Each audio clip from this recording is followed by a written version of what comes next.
Hi friends, welcome to Garam Masala, the magic spices of cooking.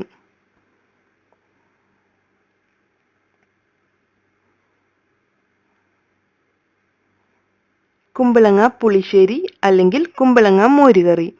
ഇന്ന് നമുക്ക് കുമ്പളങ്ങ പുളിശ്ശേരി എങ്ങനെ ഉണ്ടാക്കുന്നതെന്ന് നോക്കാം. ഇതിനു വേണ്ട ചേരുവകൾ: കുമ്പളങ്ങ 1 കപ്പ് ചെറുതായി മുറിച്ചെടുത്തത്, പച്ചമുളക് 2-3 എണ്ണം, മഞ്ഞൾപ്പൊടി 1/4 ടീസ്പൂൺ, മുളക് പൊടി 1 ടീസ്പൂൺ, തൈര് 1 കപ്പ്, ഉപ്പ്. അരപ്പിന് വേണ്ട ചേരുവകൾ: തേങ്ങ 1 കപ്പ്, വെളുത്തുള്ളി 2-3 എണ്ണം, ചെറിയ ജീരകം 1 ടീസ്പൂൺ, ചെറിയ ഉള്ളി 4-5 എണ്ണം. ഇത് ഓപ്ഷണലാണ്. വറവിന് വേണ്ട ചേരുവകൾ: കടുക് 1/2 ടീസ്പൂൺ, വെളിച്ചെണ്ണ 2 ടേബിൾ സ്പൂൺ, കറിവേപ്പില, വറ്റൽമുളക്. ഇനി നമുക്ക് പുളിശ്ശേരി തയ്യാറാക്കാം. അതിനുവേണ്ടി ഒരു മൺചട്ടിയാണ് ഞാൻ ഇവിടെ എടുക്കുന്നത്. ഇതിലോട്ട് നമുക്ക് ആദ്യം ചെറുതായി മുറിച്ചു വെച്ചിട്ടുള്ള കുമ്പളങ്ങ ചേർക്കാം. ഇനി ഇതിലോട്ട് പച്ചമുളക്, മഞ്ഞൾപ്പൊടി, മുളക് പൊടി, ആവശ്യത്തിന് ഉപ്പ്, വെള്ളം ഇവ ചേർത്തൊന്ന് മിക്സ് ചെയ്തെടുക്കാം. ഇനി നമുക്കിത് അടച്ചു വെച്ച് വേവിച്ചെടുക്കണം. കുമ്പളങ്ങ വെന്ത് വരുന്ന സമയം കൊണ്ട് നമുക്ക് തേങ്ങയുടെ അരപ്പ് തയ്യാറാക്കാം. തേങ്ങ, ജീരകം, വെളുത്തുള്ളി, ചെറിയുള്ളി ഇവയെല്ലാം കുറച്ച് വെള്ളവും ചേർത്ത് നല്ല മയത്തിൽ അരച്ചെടുക്കണം. ഇപ്പോൾ നമ്മുടെ കുമ്പളങ്ങ കുക്കായി വന്നിട്ടുണ്ട്.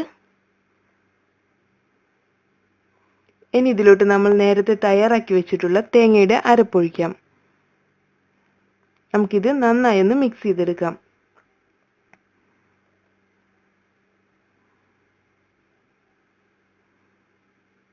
ആവശ്യത്തിന് ഉപ്പ് കൂടെ ചേർത്ത് കൊടുക്കാം.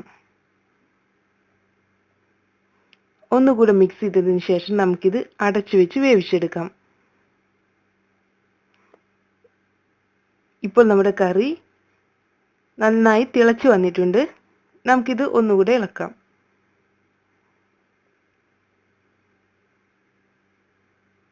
ഇനി ഇതിലോട്ട് അടിച്ചു വെച്ചിട്ടുള്ള തൈര് ഒഴിച്ചു കൊടുക്കണം.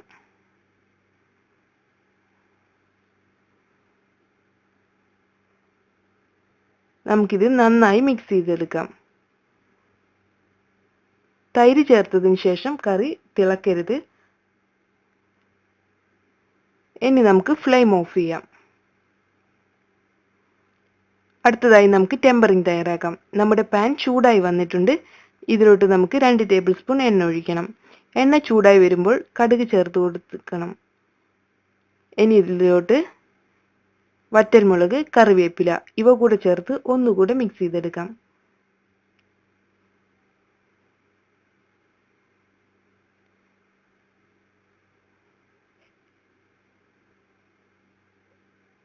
ഇനി ഈ വറവ് നമ്മൾ നേരത്തെ തയ്യാറാക്കി വെച്ചിട്ടുള്ള പുളിശ്ശേരിയിലോട്ട് ഒഴിക്കാം.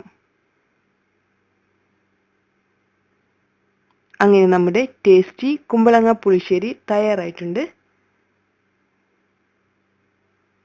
നമുക്കിത് ചൂടോടെ റൈസിന്റെ കൂടെ സെർവ് ചെയ്യാം. നമുക്കിതൊന്ന് മിക്സ് ചെയ്ത് കൊടുക്കാം. നന്നായി മിക്സ് ചെയ്തതിന് ശേഷം 5 മിനിറ്റ് അടച്ചു വെക്കണം. അതിനുശേഷം നമുക്ക് സെർവ് ചെയ്യാം. Thank you.